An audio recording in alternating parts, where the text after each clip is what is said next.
Boa noite a todos e na paz do Senhor para todos aqueles que estão ligadinhos assim neste canal, na programação A Bíblia e a Família.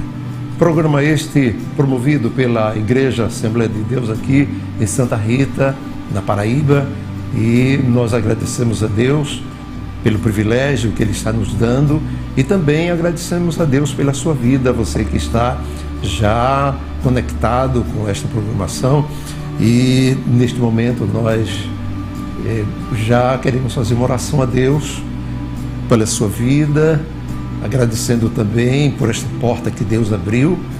E o assunto é muito empolgante, fala sobre família diante dos ataques que nós vemos diuturnamente e precisamos enfatizar que a família é um projeto de Deus. Então, curve a sua cabeça onde você estiver e nós estaremos orando com você e por você. Oremos juntos. Pai, nós te louvamos, adoramos o teu nome na beleza da tua santidade. Obrigado pelo privilégio que tem nos dado de entrar por esta porta, pois a porta que tu abres, Senhor, ninguém fecha, porém quando tu fechas também ninguém abre. Pedimos a Ti a orientação, que o Teu Santo Espírito venha abrir a nossa mente para que possamos trazer uma palavra de edificação para as famílias nesta noite. Que sejamos, Senhor, uma família abençoada, uma família próspera, uma família finalmente centrada no reino de Deus, centrado na Bíblia, que é o manual da família. Pai querido e santo, nós te oramos em o nome de Jesus. Amém. Então, falar de família é muito gratificante, até porque eu e a irmã Giovanete, essa que está ao meu lado, nós temos um privilégio. Deus tem nos dado uma família abençoada. Família esta composta de muitos membros e, por misericórdia de Deus, já se passaram 49 anos que estamos juntos. E tivemos o privilégio de formar uma família muito abençoada, composta de 3 filhas, 3 genros e também 6 netos muito, muito abençoados. E esperando até mais um bisneto, quem sabe, não é? O Senhor aqui sabe de todas as coisas. Mas a irmã Giovanete, minha esposa, ela estará também dando a sua saudação nesta introdução. Que a doce paz do Senhor esteja reinando na sua vida, no seu lar, em toda a sua família. Nós estamos aqui falando da Assembleia de Deus em Santa Rita, uma igreja que tem o propósito de ser semelhante a Cristo. O programa é A Bíblia e a Família e nós estaremos refletindo no tema Casamento Duradouro. Embora a gente não tenha experiência necessária, mas já temos 49 anos de casamento, alguma coisa eu acredito que temos aprendido e queremos repassar também, e sobretudo à luz da Escritura, para fazer jus ao programa A Bíblia e a Família. Então, falar a Bíblia e a Família, nada melhor do que iniciar com a leitura da Bíblia e depois uma rápida reflexão, introdução sobre a família. Então, abra sua Bíblia onde você estiver, na sua casa, e quem sabe no seu celular, como você queira. Portanto, contanto que você acompanhe a leitura da Bíblia. O Salmo de número 127 é um dos salmos considerado o salmo da família. 127, 128, e sempre você já escutou, que são salmos que falam sobre a segurança que deve haver na família, a prosperidade, a fecundidade, e tudo isso vem de Deus, e sem esquecer também de que a família que tem ao Senhor é uma família altamente abençoada. Diz o salmista no Salmo 127, ele começa dizendo: se o Senhor não edificar a casa, em vão trabalham os que a edificam. Se o Senhor não guardar a cidade, em vão vigia a sentinela. E será inútil levantar-se de madrugada, repousar tarde, comer o pão de dores, pois assim dá ele aos seus amados o sono. Eis que os filhos são herança do Senhor, e o fruto do ventre, o seu galardão. E eles são como flechas na mão do valente, assim são os filhos da mocidade. E ele termina o salmo dizendo: bem-aventurado, feliz o homem que enche deles a sua aljava, e não serão confundidos quando falarem com os seus inimigos à porta, ou seja, em qualquer tribunal. Então, já lemos a palavra, e a palavra é viva, eficaz, é penetrante, não é? Mas antes que façamos uma rápida reflexão da família como projeto de Deus, você vai ouvir uma música, uma mensagem cantada. Desta feita, você ouvirá o irmão Isaías Oliveira, ele que é regente da nossa banda Betânia, e Deus tem dado este dom para que ele exalte o Senhor através da música, através de louvores.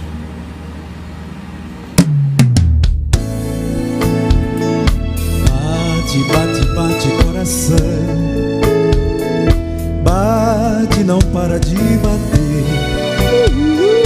Bate, bate, bate coração, porque eu preciso tanto de você. Bate coração, companheiro, ainda não é hora de parar. Veja que a estrada é muito longa, juntos temos muitas almas pra ganhar. Veja que a estrada é muito longa, juntos temos muitas almas pra ganhar. Coração amigo, você precisa se reanimar, senão chegou a hora de parar.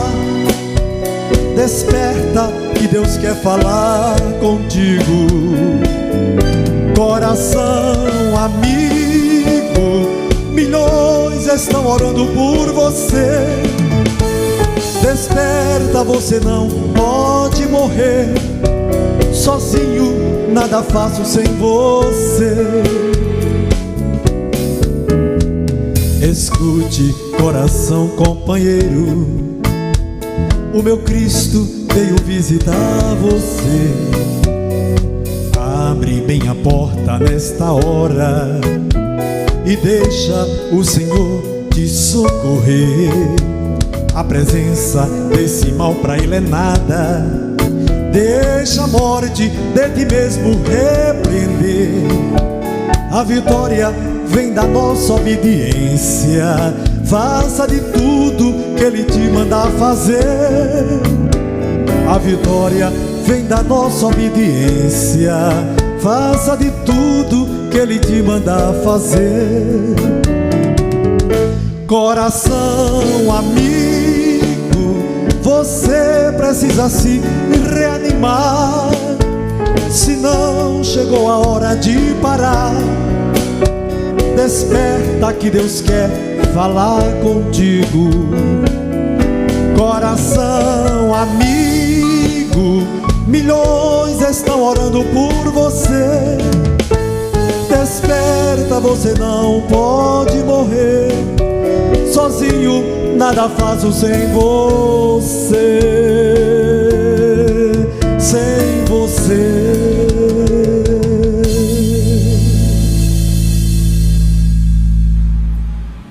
Você está na programação A Bíblia e a Família, e neste momento nós gostaríamos de trazer uma palavra introdutória sobre o valor da família, o propósito de Deus para a família.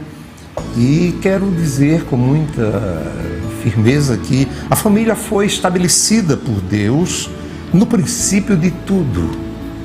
E diz a Bíblia, literalmente, no Gênesis capítulo 1, versículo de número 27, que criou Deus o homem à sua imagem. A imagem de Deus o criou, macho e fêmea. Então, veja bem, é preciso que entendamos, sim, de que a família é projeto de Deus, foi criada por Deus e criada à sua imagem, à sua semelhança.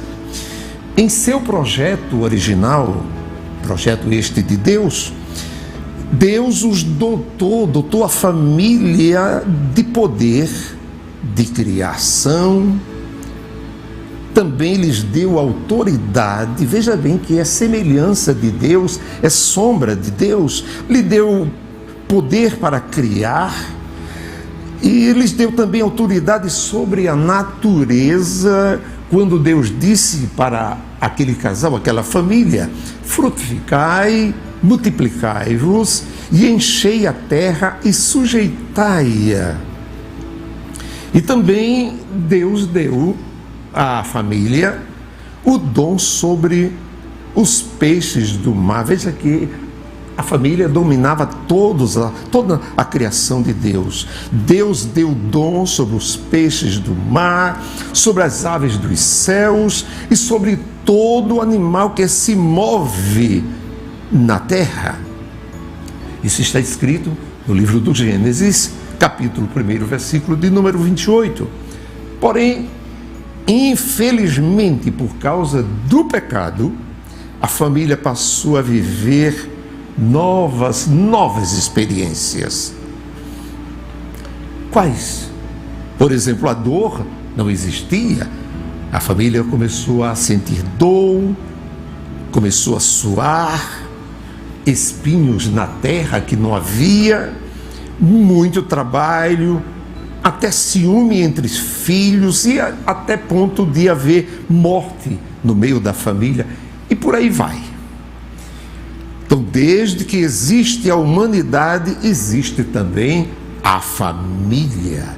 E ninguém jamais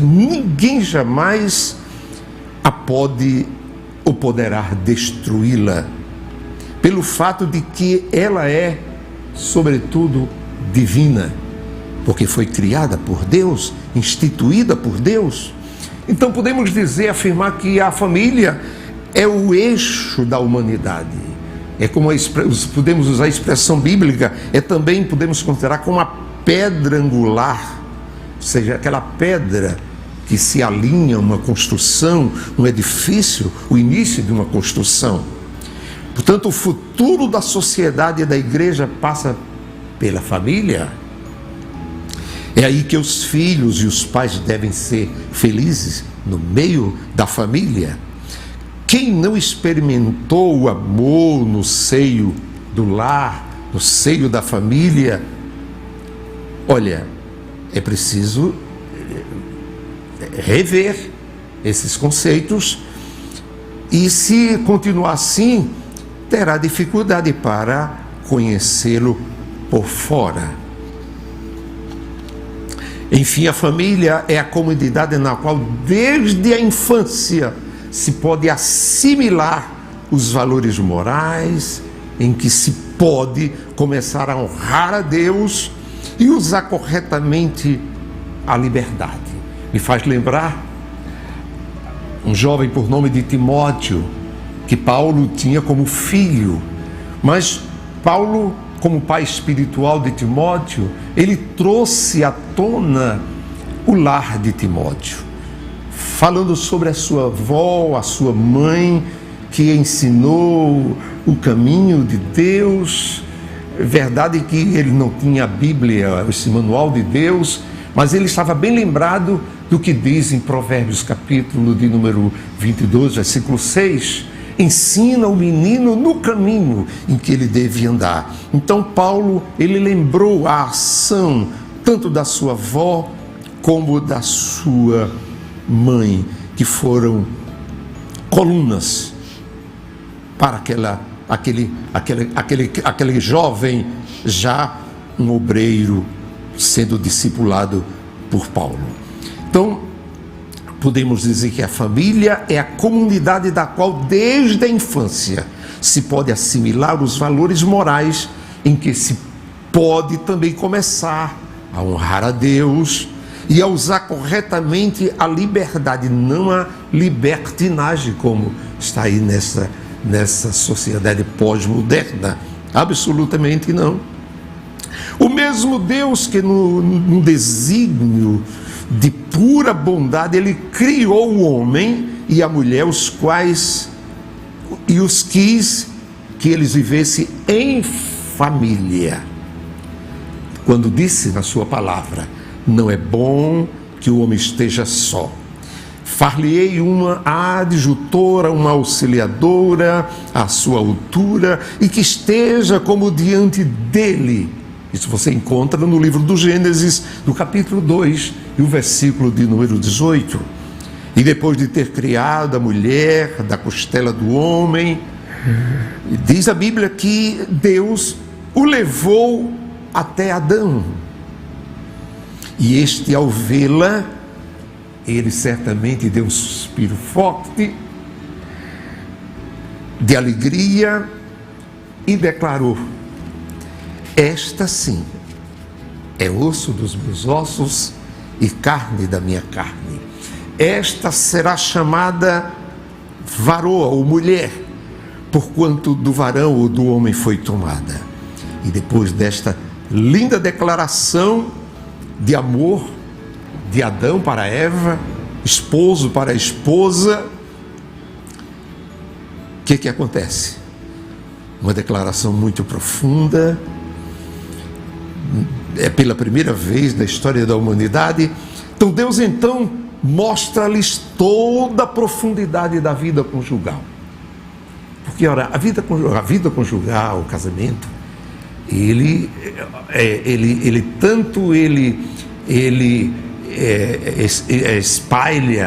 espalha pela terra, por esse planeta, os filhos, não simplesmente os filhos, mas adoradores a Deus. E também ele espelha a imagem de Deus. Até a gente vê no casamento, quando o pai ou a mãe traz a ela ou ele até o altar. E eu acho bonito quando o pai traz a noiva, não é? Que entrega ao noivo. Isso é uma imagem daquilo que Deus fez. Quando Ele fez a mulher, Ele foi até Adão e entregou a Adão aquela dádiva, aquela auxiliadora, aquela adjutora. Então, Deus mostra-lhe a profundidade da vida conjugal. E Deus declara: portanto, deixará o homem seu pai e sua mãe e apegar-se-á à sua mulher, e serão ambos uma só carne. E depois de Deus criar o homem e a mulher, Deus lhes deu também o poder de crescer, multiplicar-se e encher a terra, e submetei-a, dominai. Então, o homem, ele, como semelhança de Deus, ele tem o poder de assimilar Deus, enchendo a terra, dominando sobre a criação, não é? E também enchendo a terra, como disse e repito, não apenas de seres humanos, porque o projeto original de Deus era formar homens e mulheres adoradores do Senhor Deus, o Criador dos céus e da terra. Então, este é o projeto que Deus deixou original, projeto original para a família. Família como imagem e semelhança de Deus. E que você que está nos ouvindo possa entender um pouco a profundidade da família através do casamento. Casamento este, não é? Dentro do projeto original de Deus, que é o arquiteto do casamento da família. Que Deus te abençoe. Amém. Meio agora. E vamos ouvir mais uma música e logo depois teremos algum diálogo, alguma algumas perguntas a serem respondidas à luz da Bíblia, até porque o programa é a Bíblia e a família. Não faça.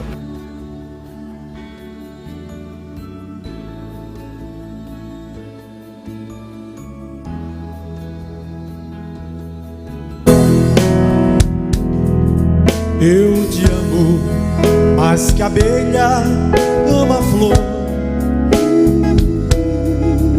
Eu te amo e como é forte o meu amor.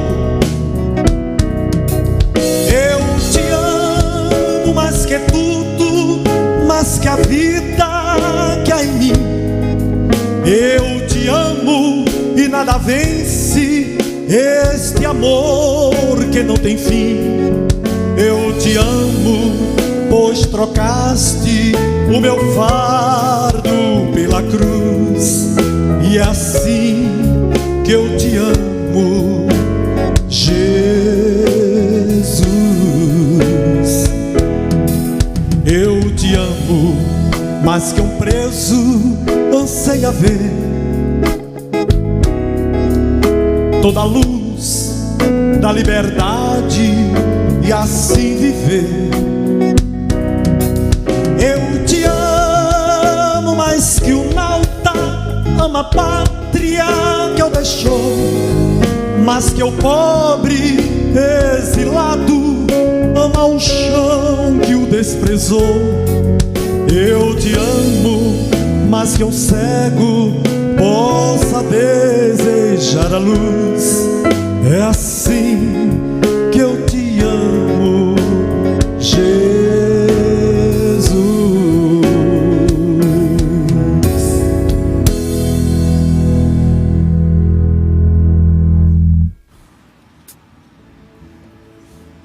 Muito bem, que bom que você está aí juntamente conosco para desfrutar da doce palavra de Deus. O que você ouviu através do pastor Djalma vem realmente de encontro à pergunta: por que o casamento tem que ser duradouro? A resposta, em parte, já foi dada. É que foi uma instituição divina, com todo o cuidado, amor e sabedoria, Deus instituiu a família.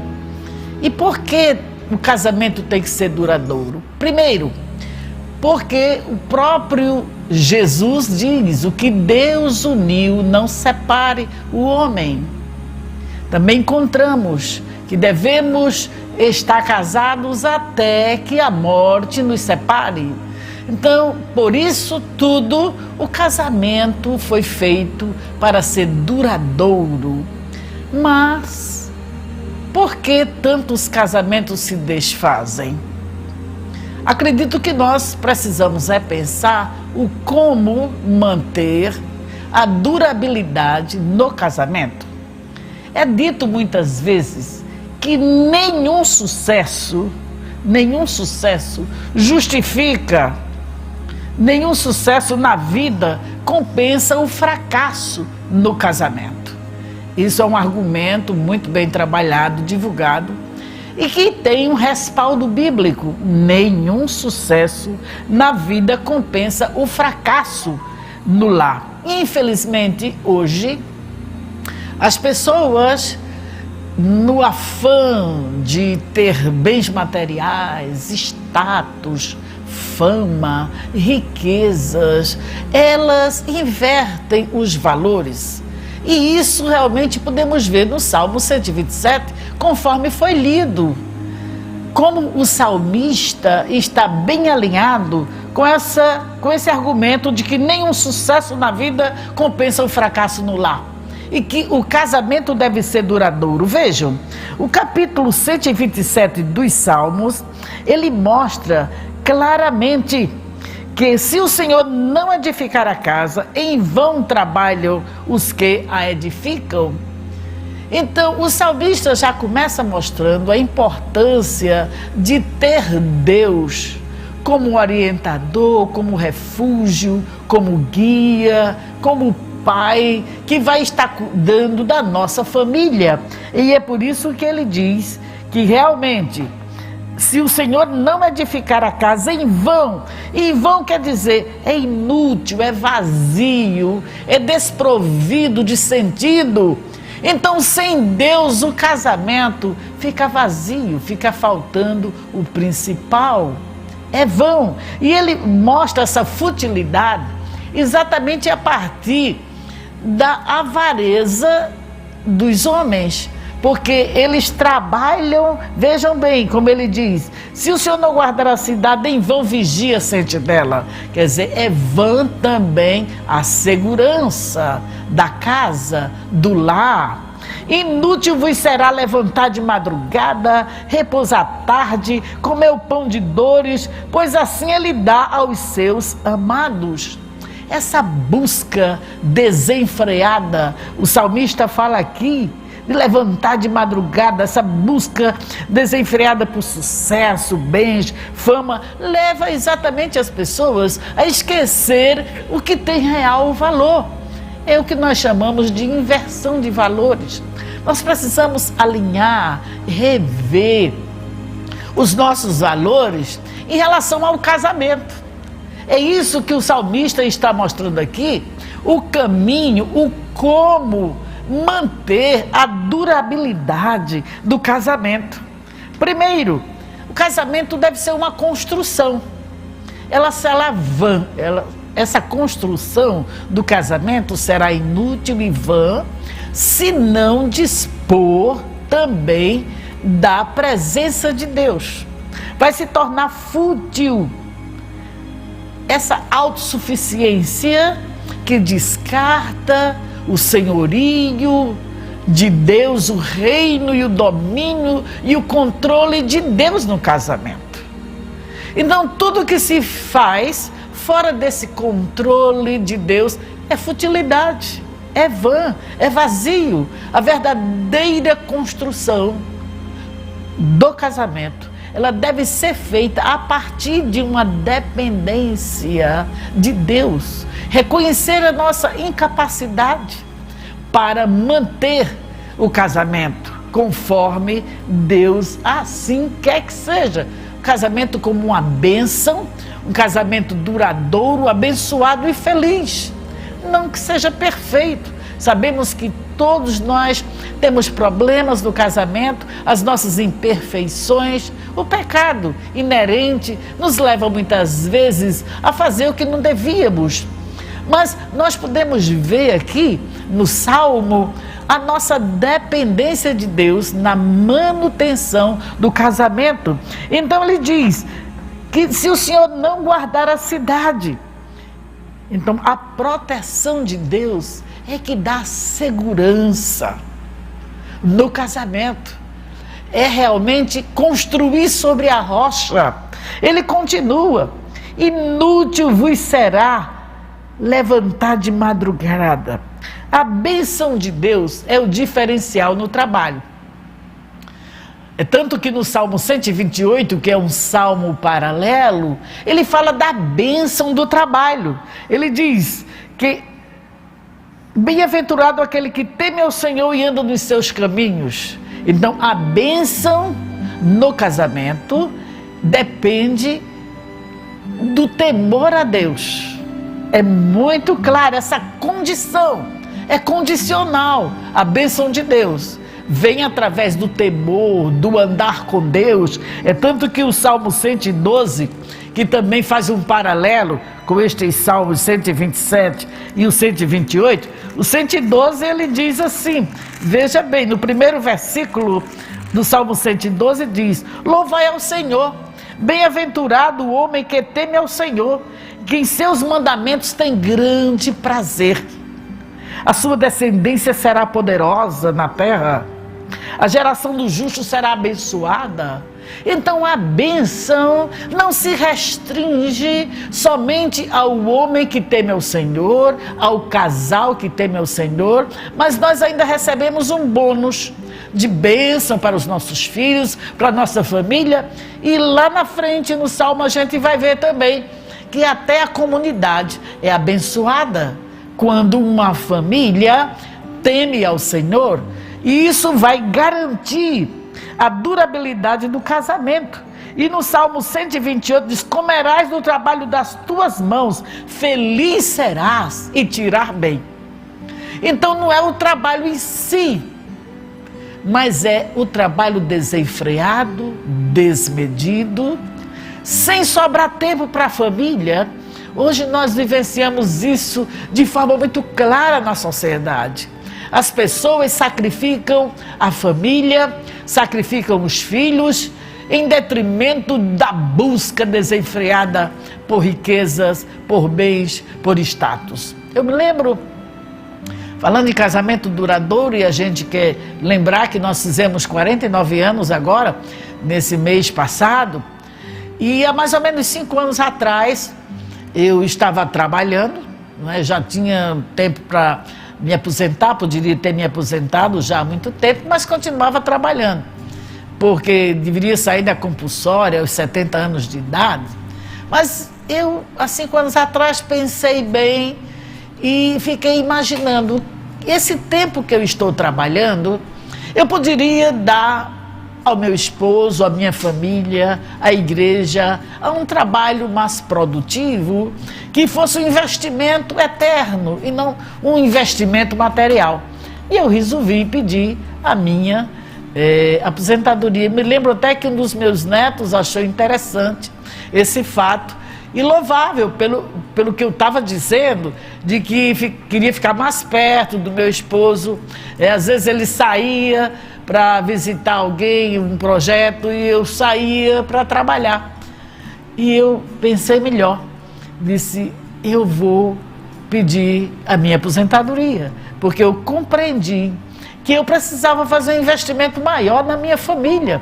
Porque você diz: mas seu casamento já era mais de 40 anos, sim, mas casamento tem alguns Cs, várias palavras começadas com C, que eu gostaria de lembrar. Para manter um casamento duradouro, para temer a Deus, para ser agradável ao Senhor, nós precisamos sempre no casamento cativar o outro, conquistar, cultivar o amor. Veja, manter esse companheirismo, a comunicação, tudo está no seu, já para a gente memorizar melhor. Vejam bem, a durabilidade do casamento, o temor ao Senhor, procurar ser agradável ao Senhor, se resume em uma comunicação agradável, em companheirismo, em comunhão. Pense numa coisa importante: é o fato desse consenso, dessa comunhão, desse acordo entre as partes, porque na verdade nós no casamento devemos ser um para o outro e ambos para Deus. Então somos um para o outro, mas sem esquecer que ambos somos para Deus. E então a comunicação é importante, o companheirismo é importante, cultivar isso. É tanto que o salmista fala de construção. Não somente uma construção física, mas uma construção emocional no lar. Não é só casa de tijolos que a gente precisa quando a gente casa, mas muito mais uma construção emocional, uma construção social, uma construção espiritual. Então, sem Deus essa construção é vã, é fútil, é inútil. Por isso que nós precisamos entender que não é autossuficiência, não é um valor próprio, não é algo que nós sozinhos tenhamos a capacidade de manter, mas Deus em nós. Por isso que, na verdade, precisamos alinhar isso. A busca de Deus é muito importante para o casamento. A comunicação também. Ter acordo na administração das finanças. A sexualidade também. Um casamento duradouro implica em tudo isso. Então, uma sexualidade também abençoada, uma sexualidade conforme a palavra de Deus. que vai também sedimentar esse casamento, que vai fortalecer.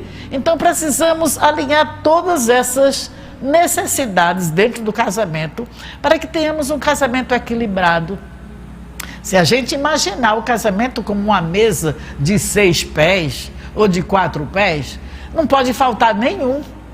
Então precisamos, na verdade, ver à luz da palavra de Deus que casamento é essa construção. Precisamos cultivar, conquistar a pessoa. Pensa que a conquista é só na lua de mel? A festa tem que durar, a festa não pode terminar. Eu sei que vem as dificuldades, né? A hora de ter filhos, de criar, de educar, tantas tempestades, às vezes incompreensões, conflitos, mas a festa tem que continuar, conquistando, cultivando, não é? Trazendo alegria um para o outro. É isso, é assim que Deus quer. Nós falhamos em tudo isto, mas nunca é demais trazer à nossa memória que em Cristo nós poderemos tornar uma bênção o nosso casamento. É um projeto de Deus, é um propósito de Deus e é uma bênção de Deus, o casamento. Não é verdade? No verso 3 do Salmo 127, a Bíblia diz que os filhos são herança. Depois diz também que filho é fruto do galardão, não deixa de ser um galardão. Depois a Bíblia diz lá no Salmo que os filhos são considerados como flechas na mão do valente. E é muito comum a gente escutar quando um casal se une pelos laços do matrimônio e logo a seguir aparece o projeto de um filho, ela se sente grávida e dá ciência à família, aos pais e à comunidade. E muitos parabenizam, muitos dizem, olha, que bom, parabéns. Mas quando surge outros filhos, tem quem sabe o terceiro, o quarto, o quinto, o sexto, que aparece esta comunicação, essa notícia, alguém disse, tá louco, que louca, que absurdo, para que tantos filhos? Seria muito bom extrair da Bíblia o que realmente são os filhos para o casal, para a família.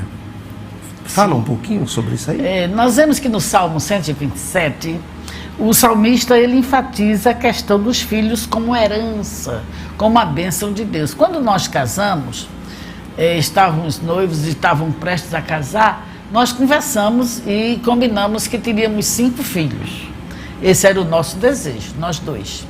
No entanto, quando eu fui ter minha primeira filha, insisti muito para ter um parto normal, o colega estava nos acompanhando, ele já tinha indicado a cesariana, e eu dizia, eu quero esperar um pouco mais, até que enfim, começou o sofrimento fetal e a gente não tinha mais como esperar um parto normal. Então, por conta da cesárea, nós somos da linha de que uma vez cesárea, sempre cesárea, então tivemos 3 cesarianas e isso limitou a nossa prole. Nós queríamos 5 naquela época. Eu não sei bem se hoje esse desejo se manteria, não é? O fato é que Deus diz, crescei e multiplicai, e nós, por exemplo, éramos 2. Hoje nós somos 3 com 6 netos, já multiplicamos para 9. Gente, é muita gente. É uma herança enorme, não é? Porque filhos são herança de Deus. Fruto, recompensa, não é? Exatamente. Isso é o que mostra o Salmo 127. Imagine você receber uma herança de seus pais. Imagine você, quem sabe, fez uma ação muito nobre, talvez tenha encontrado ou recebido um recurso assim a mais, e você devolveu esse recurso à instituição que lhe pagou indevidamente, você, com esse gesto, você devolveu e você recebeu uma recompensa um galardão, um prêmio. E você sai dali contente porque, além de você demonstrar a sua honestidade, você recebeu um galardão, um prêmio com aquela atitude. Então, filhos também, diz a Bíblia, que eles são galardão que Deus dá ao casal. A bênção do Senhor não é paira sobre o homem que teme a Deus, sobre o casamento, que não se estabelece através da autossuficiência, mas na dependência de Deus, que há temor a Deus e que tem prazer de ser agradável a Deus. Então os filhos é uma bênção. Enquanto eu estou falando aqui em filhos como herança, como bênção, como recompensa de Deus, eu me lembro de alguns casais que não podem ter filhos, e nós aconselhamos e sugerimos a adoção de filhos. A adoção não é algo deliberado. Um filho, muitas vezes, a pessoa engravida sem que quisesse. Né? Houve uma falha no planejamento familiar, engravidou, mas quando a gente resolve adotar um filho, uma expressão e uma imitação do próprio Deus, que nos adotou como filhos, através de Jesus Cristo, então é uma sugestão para que você também desfrute dessa herança, dessa bênção, que vai se estender também aos filhos, que embora você não tenha filhos gerados de você mesmo, biológicos, mas os filhos adotivos. Então a herança do Senhor é o fruto do ventre, o seu galardão. Então é um galardão, é uma recompensa, é uma herança de Deus. E isso é bem mostrado no Salmo 127. Quando a gente vai para o 128, ele amplia essa bênção e ele mostra a esposa também como sendo a bênção desse homem que teme ao Senhor. Então no Salmo 128, bem-aventurado aquele que teme ao Senhor e anda nos seus caminhos. A condição da bênção é andar no caminho de Deus. A bênção de Deus, que é que enriquece e não traz problemas. Mas ele continua e diz: comerás do trabalho de tuas mãos. Então a felicidade de você desfrutar o trabalho digno para a provisão da família gera felicidade. O trabalho não é uma maldição. Mesmo antes do pecado, o homem Adão trabalhava, ele governava o jardim, ele cuidava do jardim, ele trabalhava. Então, comerás do trabalho de tuas mãos, não uma comida, por exemplo, trazida através de desonestidade, de roubo, não, é um trabalho digno, com esforço, com suor, as mãos, feliz serás e te irá bem. Prosperidade, felicidade, é isso que Deus quer para a família. E vejam, a tua mulher será como videira frutífera aos lados da tua casa, os teus filhos como planta de oliveira à roda da tua mesa. Comunhão, comunicação, consenso, mesa, fala exatamente disso, da comunhão. Uma mulher frutífera, uma mulher produtiva, sábia, como a mulher de Provérbios 31, que trabalhava, que administrava. Então é a bênção de Deus no lar. E eu acho belíssimo aqui, ainda mais, porque ele, na oração final, ele faz um clamor pela bênção. Ele diz: o Senhor te abençoará desde Sião, tu verás o bem de Jerusalém. Quer dizer, a bênção se estende à comunidade de Jerusalém em todos os dias da tua vida, e verás os filhos de teus filhos. Você vai ser avô, você vai ser vovó. É a bênção de Deus. Quem tem netos sabe que ter netos é exatamente essa repetição da bênção. Você tem filhos, não é? É como se Deus estivesse renovando o sentimento maternal ou paternal, e você vai ser um vovô caduco como o vovô de Djalma. Interessante, quando você falava no verso 3, os filhos são herança do Senhor, veio à minha mente a minha mãe, como ela morreu, faleceu, partiu, riquíssima, não é? Porque ela teve 10 filhos, não é? Ela, meu pai, e eles puderam contemplar mais de 30 netos. Meu Deus, é muita A Bíblia riqueza. diz: verás os filhos de teus filhos. É verdade. e a paz sobre Israel. E ela também, antes de morrer, ela teve o grande privilégio, principalmente ela, porque ela morreu depois do meu pai. Eles tiveram o privilégio de ver também os 10 filhos servindo ao Senhor. Todos na casa do Senhor, ou seja, adoradores do Senhor. Um privilégio sem muito dúvida, grande. O melhor fruto do casamento são os filhos. Infelizmente, a sociedade de hoje está descartando isso quando faz casamentos que não podem atender a esta necessidade. Hoje nós estávamos até num grupo e tem determinados casamentos que está trazendo desemprego para os obstetras, porque os obstetras, daqui a pouco, se todo casamento for desse jeito, que não pode gerar filhos, os obstetras vão findar sem emprego. Então, o melhor presente do casamento são os filhos que Deus dá. É o melhor.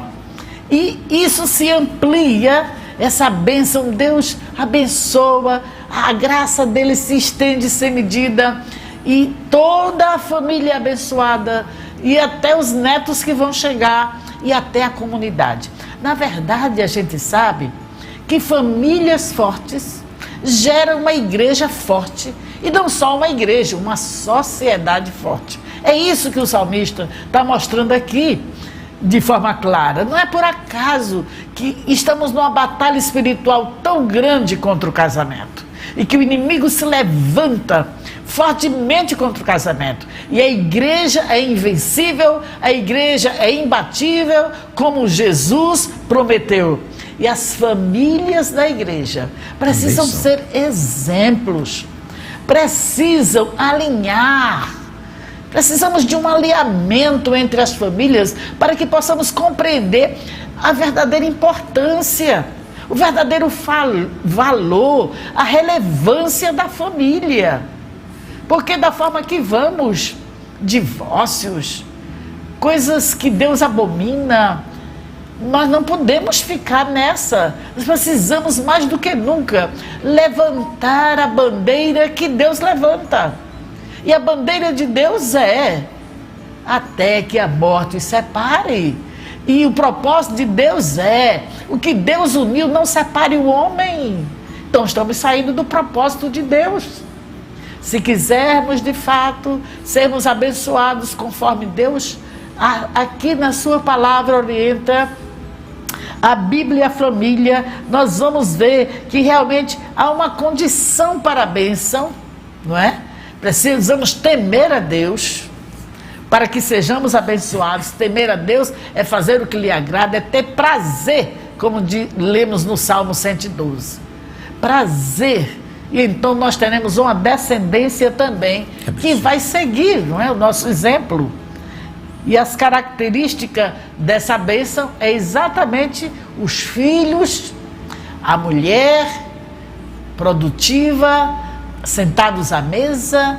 Não esquecer, não é, que precisamos mesmo alinhar a nossa família no caminho da comunhão, de uma comunicação saudável, de uma sexualidade saudável.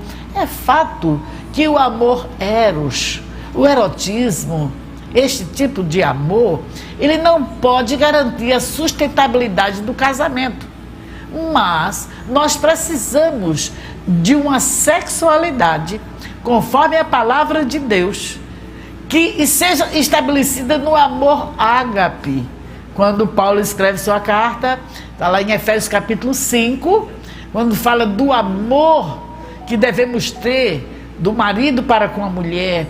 Quando ele escreve para Tito, ele diz que as mulheres mais velhas devem ser mestras do bem e que devem ensinar as mulheres mais novas a amar os seus maridos.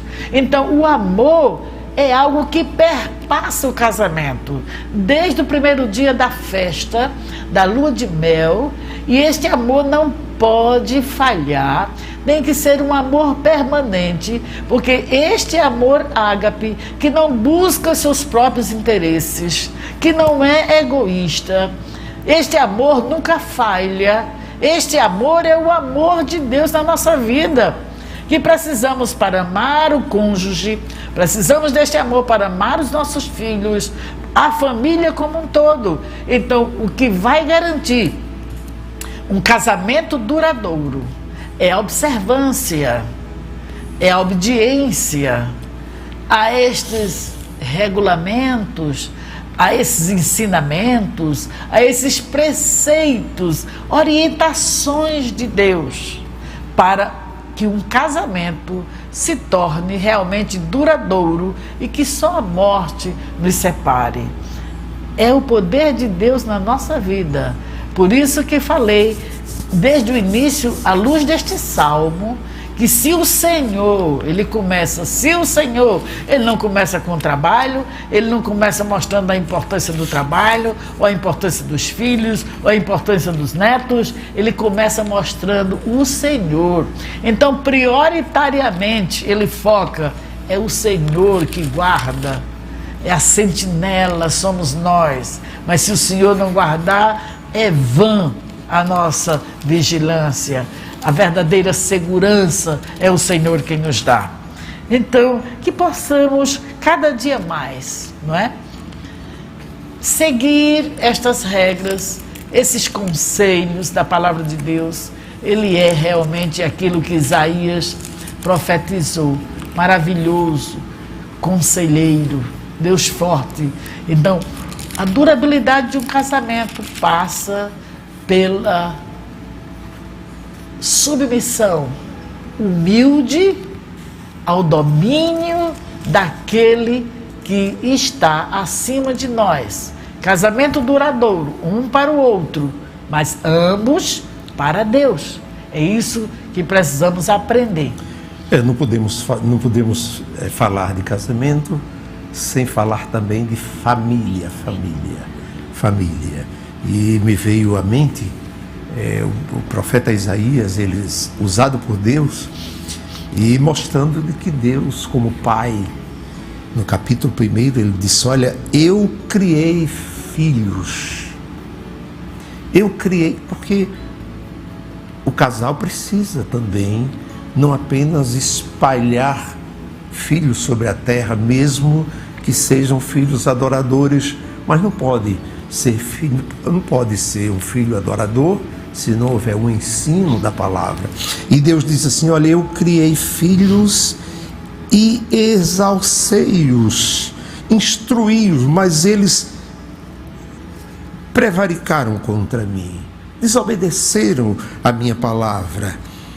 Então Deus, desde o princípio que Deus insiste para que os pais ensinem os seus filhos, para que tenham uma família permanente, uma família abençoada, uma família que não venha a se dissolver. No capítulo 6 do livro de Deuteronômio, há uma palavra muito forte, e eu chamo até a atenção dos casais. É bom lembrar, não é? Quando a gente fala em filho, muito bem lembrar. Filho nem é aquele pequeno Deus que vai dominar a nossa casa, e nem é aquela praga que muitas pessoas, hoje, por exemplo, 30% dos lares no Brasil, as mulheres não querem ter filhos e criam animais. Muitas têm 10 cachorros, 5 gatos. Quer dizer, é como se filho fosse uma praga. Então, nem filho é uma praga e também não é esse pequeno Deus. Filho é herança do Senhor, que devem ser educados por nós, que devem ser levados à cruz e ao Pentecostes. Levar os filhos ao pé da cruz para que se convertam a Deus, sem esquecer de levá-los ao Pentecoste, para que recebam o poder de Deus nas suas vidas. Então, sempre lembrar a nossa responsabilidade como pais, porque isso também depende da durabilidade do casamento. Porque muitas vezes os pais entram em conflito e há prejuízo no casamento porque eles têm ideias contrárias do que seja um filho. Então a Bíblia alinha as nossas ideias, nos deixam em comunhão com Deus, com a sua palavra, e assim também em comunhão com o outro. Então, aquilo que Deus orienta na educação dos filhos é o que nós devemos abraçar. Os filhos devem estar debaixo de autoridade, os filhos devem ter limites, que às vezes a mãe quer colocar limites e o pai não. Isso é prejuízo para o casamento. Então isso pode trazer, não é, muito prejuízo e até divórcio, porque o filho, em vez de ser uma bênção, vai ser uma maldição, porque eles não sabem lidar. É por isso que o Salmo mostra como de fato os filhos estão ali. O pai, temendo a Deus como a autoridade, sentado à mesa, a mulher como essa videira frutífera, os filhos como plantas de oliveira, à roda da sua mesa. Eis que assim será abençoado o homem que teme ao Senhor. Então, precisamos de ter cuidado também com isso. Os filhos como flechas, né? Ele diz, flechas tanto da ideia de defesa, né? Como também uma ajuda nessa civilização, os que viviam de caça, né? Então o filho, essa flecha também pode estar demonstrando isso. Segurança. Seria também mais provimento, alimento para casa, que o filho iria também participar do trabalho. Então é como essa flecha. Então você direcionar o seu filho com o alvo certo. Isso que realmente, essa metáfora, né, que o salmista usa de flecha, fala tanto de defesa, como também do filho submisso ao pai, provisão de alimento. E essa atingindo como uma reta direta a flecha para atingir o alvo, enfatizando o papel dos pais em modelar o filho através do discipulado, através da disciplina. Então veja que a Bíblia ensina detalhes para que o casamento seja duradouro. Porque o filho que é uma bênção, ele pode se tornar uma maldição quando o pai e a mãe divergem em relação à educação. Por isso que a Bíblia e a família. Quer dizer que bom. Tudo isso aí é por falta da leitura, do não examinar a Bíblia, não seguir as orientações da Bíblia. Então, basicamente, é isso aí. Falta de conhecimento, muitas vezes. Por isso que o programa A Bíblia e Família, não é, se dispõe aqui a trazendo essa programação de orientação à família. Porque muitos não conhecem, não leem, não praticam, não meditam.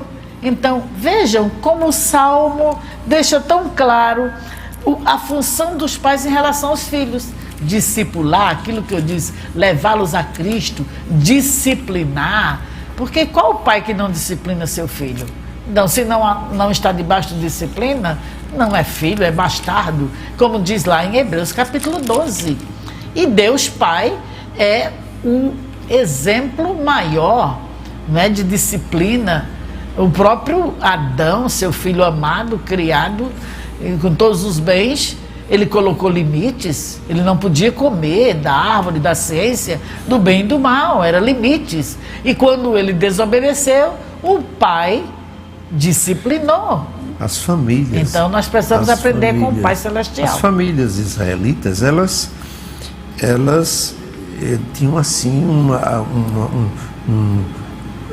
um diferencial muito grande para as outras famílias, porque eles observam literalmente o que a Bíblia, orientação bíblica, não é? Diz assim, olha, você intimará os seus filhos. Aqui é o Deuteronômio capítulo 6. Deuteronômio capítulo 6. Você pode até intimar ou convocar seus filhos para falar sentado na sua casa, quando você andar com ele pelo caminho, ensina a palavra, deitando-se, ensina a palavra. E o versículo 8 diz assim, também atarás por sinal na sua mão. Ainda hoje os israelitas usam sinais, placas com a lei de Deus. Então, basicamente, existem famílias assim, não abençoadas como deveria ser, porque elas não observam a palavra de Deus, não é? Então, famílias duradouras são famílias que observam a lei de Deus, a Bíblia, o manual de Deus, as Sagradas Escrituras, põe em prática, não apenas conhecer, Conhecer já é alguma coisa, mas conhecer e não praticar Aí é problema. é um problema. Então não tem como ser uma família permanente, frutífera, Casamento, não é? né? Um casamento duradouro, e assim vai. Então você ouvirá mais uma música, certamente pelo seu deleite espiritual, uma mensagem. Reflita também na mensagem da próxima música.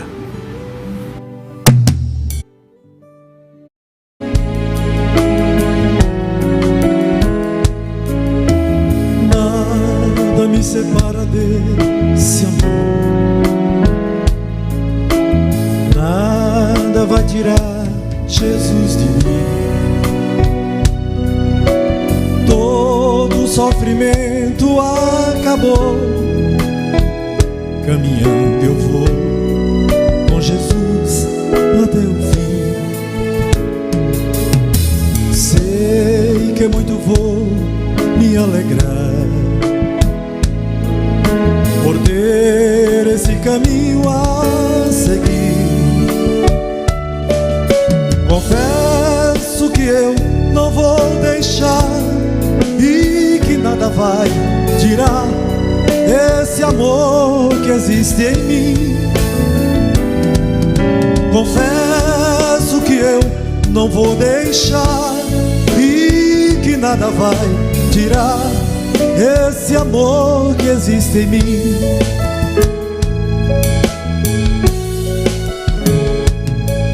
Eu andava pelas ruas da cidade procurando essa tal felicidade. Pelos bares eu vivia procurando alegria, mas só encontrei maldade. E quando tudo ia chegando ao fim, no meu caminho brilhou uma luz. E eu que era ovelha perdida, hoje tenho nova vida, caminhando com Jesus. E eu que era ovelha perdida, hoje tenho nova vida, caminhando com Jesus.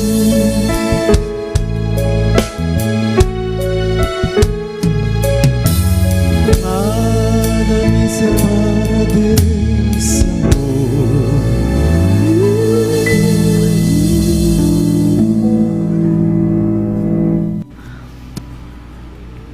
Você está na programação A Bíblia e a Família, e desta feita você está também ouvindo esta temática, o casamento, a família,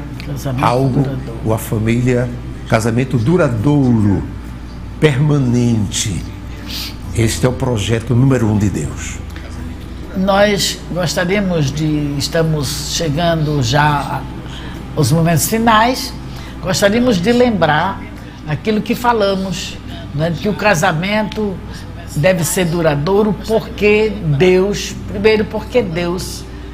diz que o que Ele ajuntou ninguém separe, que o homem não separe, que o casamento deve exatamente ser até que a morte separe. E depois, casamento duradouro, como garantir a durabilidade? Falamos aqui na importância da comunhão, do compromisso, da comunicação, alinhando bem as finanças, sem esquecer de conquistar. Todo dia é dia de conquistar um ao outro, de cultivar, de construir, de cativar. Então, diante de tudo isso, então a gente vai ter, acima de tudo, Deus, que vai tornar todo este trabalho duradouro, porque sem Ele é vã, é inútil, é fútil. A futilidade da construção sem Deus, o Salmo 127, conforme nós, e também lembrando a importância da sexualidade na manutenção de um casamento duradouro, Isso também é importante, porque faz parte do casamento. Intimidade. Tratar, não é intimidade do casamento. Essa intimidade é tão importante, não é, que ela vai culminar com a unidade da célula materna e paterna, trazendo o filho, que é exatamente a bênção maior, é o clímax da unidade.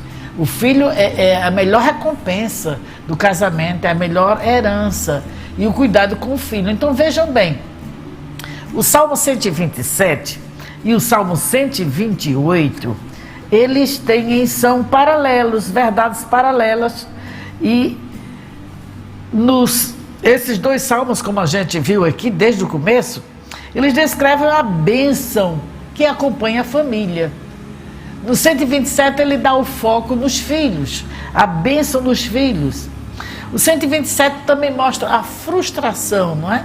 Essa construção avarenta não tem futuro, é a futilidade da avareza.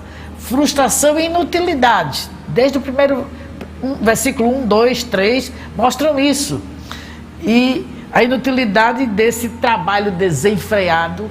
Até contei o meu exemplo também aqui, não é? E vejam o ativismo, não é? Já o Salmo 128 diz que bênção e alegria, realização como resultado do temor a Deus. Estamos mostrando exatamente esse paralelo dos dois salmos que mostram a bênção, não é, que acompanha a família, e como o Senhor deve estar no centro do lar, e como o casal, os pais, devem temer a Deus. No versículo de número 2, mostra que o descanso dado por Deus para aqueles, no versículo 2 do Salmo 127, vejam bem, ele diz: inútil será levantar de madrugada e repousar tarde, pois assim dá o Senhor aos seus amados o sono. Então o descanso que Deus dá para aqueles que descansam nele, que não tem esse trabalho desenfreado, essa busca intensa, frenética, esse ativismo, mas que eles param, eles veem a relevância da família e gastam tempo com a família, uma qualidade de tempo para orientar os filhos, um momento de comunicação com a esposa, com o esposo, com o cônjuge, o amor que está ali. Então é isso que o Salmo mostra. Já no Salmo 128, ele fala da bênção dada por Deus àqueles que andam com Deus, e ratificado também pelo Salmo 112. No 128, ele foca a esposa como videira frutífera, mulher produtiva. Tudo isso Deus está gerindo, está controlando esse casamento duradouro, que é bênção, que é um casamento feliz, embora não seja perfeito. Os filhos são reconhecidos como a maior dádiva, no versículo de número 3, né? Herança, galardão, recompensa, fruto. Quem não tem filhos biológicos, nós sugerimos a adoção deliberada de filhos, não é? A guarda da cidade é vã sem a proteção de Deus. Está no versículo 1. Já no Salmo 128 fala da bênção da cidade de Jerusalém. Aquilo que nós falamos, que o 128 ele amplia essa bênção, enquanto que o 127 foca mais nos filhos, o 128 amplia, mostrando a bênção da esposa e até a bênção dos netos também, filhos. E a bênção da comunidade. E o Salmo 128 encerra fazendo um clamor que nós queremos encerrar também fazendo este clamor aqui. Ele diz: o Senhor te abençoará desde Sião, e tu verás o bem de Jerusalém em todos os dias da tua vida. Na verdade, aqui são os israelitas, né? Hoje, na igreja, nos tempos modernos, é a bênção da igreja. Famílias fortes, igreja forte. É aquilo que nós chamamos no nosso livro família integrada. Uma família abençoada que também é uma bênção para a igreja, assim como Israel, a bênção de Jerusalém, a cidade de Deus, onde estava o templo, onde o povo de Deus se reunia. Hoje nós também, como igreja, somos abençoados. A igreja é abençoada através da bênção da família. E ele diz: e verás os filhos de teus filhos, e a paz sobre Israel. Paz na família, paz na igreja, paz para o Brasil. Essa é a nossa oração. Concluindo, trazendo isso, aplicando para os nossos dias. Deus quer que a família seja essa bênção, não é? E que não somente o casal seja abençoado, mas que toda a família, a igreja e a comunidade sejam abençoados. Que o Senhor realmente traga bênção sobre bênção e que nós sejamos mesmo. A grande ideia que nós podemos ver aqui, na verdade, é que a bênção do Senhor paira sobre aqueles que dependem exclusivamente dele. Então, feliz o homem que teme ao Senhor. A bênção do Senhor paira sobre ele. E ele investe essa bênção também na vida dos filhos, da igreja e da sociedade. Amém. Enfim, que Deus abençoe a você, a toda a sua família, e que você seja realmente uma família abençoada, uma família duradoura, uma família permanente, que aquilo que Deus uniu não venha você separar. Não, absolutamente não, porque certamente a Bíblia diz que tem as consequências. Então fica esta palavra de advertência bíblica para que você não entre neste erro fatal de desfazer aquilo que Deus fez, aquilo que Deus uniu. Vale aqui uma lembrança. Às vezes as pessoas procuram um pastor da igreja, procuram um conselheiro realmente confiável, quando tudo já está perdido. Eu queria deixar aqui o meu conselho. Se o seu casamento está muito conflituoso e que está beirando ao divórcio, que você está vendo que a durabilidade do seu casamento está sendo ameaçada, você pode buscar um conselheiro, além de orar a Deus, além de refletir na sua palavra, de ter um diálogo franco com o seu cônjuge. Você precisa também, compartilhar isso. E nós estamos aqui à disposição. Às vezes as pessoas dizem: não vou procurar o pastor, não vou procurar conselheiro, idôneo, não vá procurar qualquer pessoa, que às vezes as pessoas vão aconselhar o contrário da Bíblia, vão sair da verdade de Deus. Mas se é esse o seu caso, o pastor vai estar orando por você também, por esses casamentos que estão experimentando esse conflito. Acho que é hora da gente orar mesmo nessa batalha espiritual que você está sofrendo. Então, tome sobretudo o escudo da fé. Ore em todo o tempo. Mas vista também os lombos com a verdade. Procure obedecer a Deus. Se humilhe. Procure reconquistar o seu cônjuge. Cativar, não buscar seus próprios interesses. Mas humildemente. Vamos fazer um diálogo humilde, sincero, verdadeiro, como verdadeiros filhos de Deus. Então precisamos, como diz Paulo escrevendo aos Efésios, sede imitadores de Deus, como filhos amados, imitando sobretudo a Cristo no seu sacrifício, que possamos amorosamente nos sacrificar pelo outro e sejamos um para o outro e ambos para Deus. Amém. Bom que você possa contar com Bom que você aproveite esta disponibilidade da igreja aqui em Santa Rita para um aconselhamento bíblico, à luz da Bíblia. E com certeza a Bíblia como a palavra suficiente para resolver todo e qualquer problema dos casais. É só ouvir os conselhos bíblicos e pôr em prática. Com certeza o seu casamento, como ela disse, talvez casamento que esteja ameaçado, muitos conflitos. Então, a palavra de Deus está aqui e, queira ou não, nós temos uma equipe que pode lhe ajudar nesse momento difícil. E é bom lembrar também, amado irmão, irmã, se você achou interessante, compartilhe com casais que estão sofrendo, compartilhe o link deste programa para que os casais sejam abençoados também. Então não restrinja essa bênção só para você, mas esteja compartilhando essa reflexão bíblica sobre casamento duradouro. Oremos então.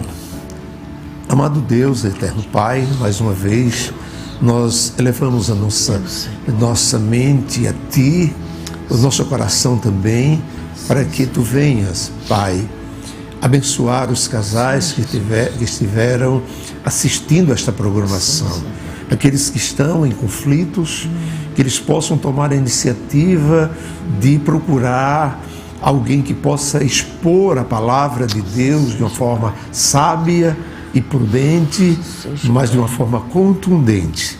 Pai querido, ajuda-nos, nós que desafiamos a todos aqueles que ouviram, que estão necessitados para se aproximar da igreja, desta casa, e serem orientados pela Tua palavra, que é suficientemente poderosa para resolver todo e qualquer problema. Te oramos, Deus, também em favor de que eles tenham também uma noite abençoada, que tenham um sono reparador e possam estar aberto também para uma reconciliação mutuamente, pois é assim que a Tua palavra orienta. Sim, Senhor, nós oramos agradecidos por esta oportunidade, em o nome de Jesus. Amém. Amém.